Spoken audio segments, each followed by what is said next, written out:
Do Go you ahead. think the Colts should trade Jonathan Taylor? I mean, personally, yes, because I think what Jim Irsay said publicly was very disrespectful, even though we know owners think that way in the NFL. Um, but I think just from a personal standpoint, as a player, you would like to think that we have some type of rapport and respect, not to say these things out loud. I mean, you could take away from what Jim Irsay said, like Jonathan Taylor has no value to him or the Indianapolis Colts. And I think that's the most damning thing by what he said sitting on a golf cart talking to reporters when one of your best players is looking to be compensated for the work that he's put in. So should they trade him? Yes, because it would do Jonathan Taylor a favor. He wouldn't have to play for an ownership that doesn't respect the fact that he's doing what he's doing at the position because he's replaceable and we'll go on without him, with or without him. And let me say this too. Jim Irsay's throwing himself in there about if he died, the league will go on. That don't change anything about the energy you directed towards Jonathan Taylor. That's not what he should have had to hear publicly from the owner of the team that he's looking to be compensated for the work that he's put in. We've had a saying in the NFL forever. Your tape is all you have.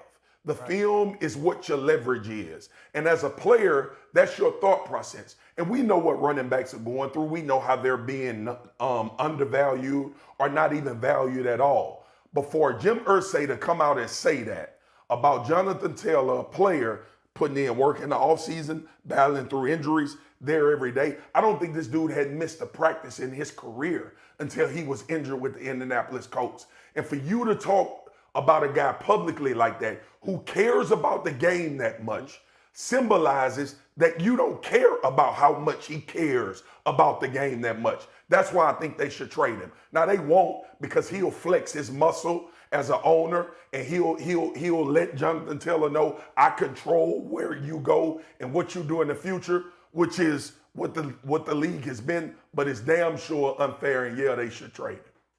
Let me say this, a couple of things.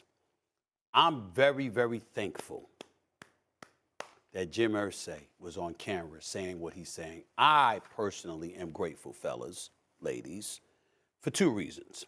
Number one, the first thing that came to my mind when I heard Jim Irsay say what he said, the nonchalant, dismissive, the way that he did it. The first thing that came to my mind is Washington Commanders. Magic Johnson.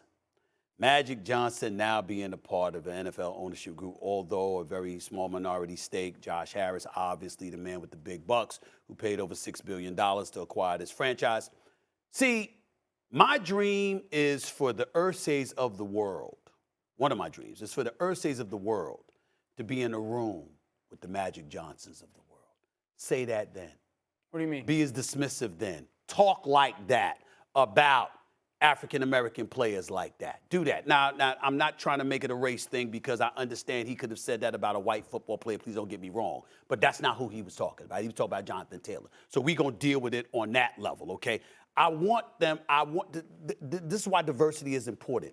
Being in that room, are you going to say that with the same aloofness, with the same dismissive tendencies that you exhibited on camera? Are you going to say that with Magic Johnson and others in that room, people that don't look like you but are around, are part of that culture and entrenched in that fabric? That's number one.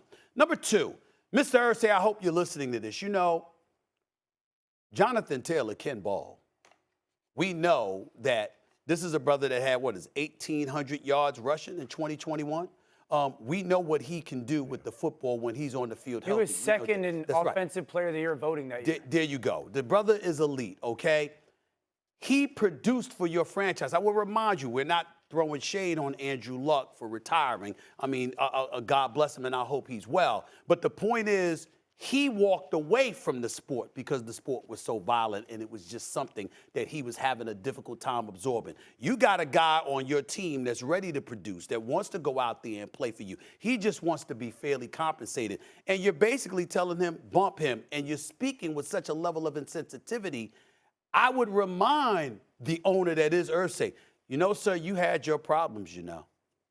You know, you've had your battles with alcohol. You've had your battles with substance abuse. You've spoken on those issues, those challenges. You've spoken about the issue of mental illness, okay? And there was a level of sensitivity that you implored people to have. This doesn't have anything specifically to do with an issue like that. I'm just speaking to the issue of requiring a level of sensitivity from others, yet you want to be dismissive when you want to be dismissive. You wish he showed some grace in this situation because no people question. have given him and grace that's all I'm past. trying to say. And but the fact that he did not do that shows me a lot about him and who he truly is. So this morning I said, I love Mr. Irsay. I played for the Colts. After hearing his comments, I think it's the most damning thing that's happened to running backs since I've been alive. Jonathan Taylor was second in offensive player of the year voting 2 years ago. He was sixth in the MVP voting. He averages 5 yards per carry.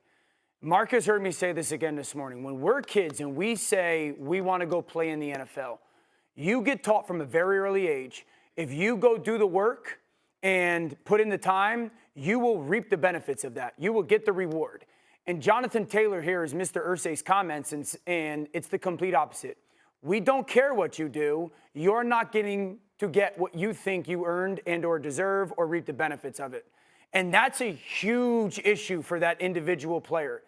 If we all are in our profession and we outperform what we're earning, we have every opportunity to go and say, I deserve this. Here's the data. And Jonathan Taylor's hearing, no, you don't. You have absolutely no shot. And that's a concerning issue. And here's the bigger takeaway from this all. The running back market is not going to change unless the NFL rules do. Thanks for watching ESPN on YouTube. For live streaming, sports, and premium content, subscribe to ESPN+.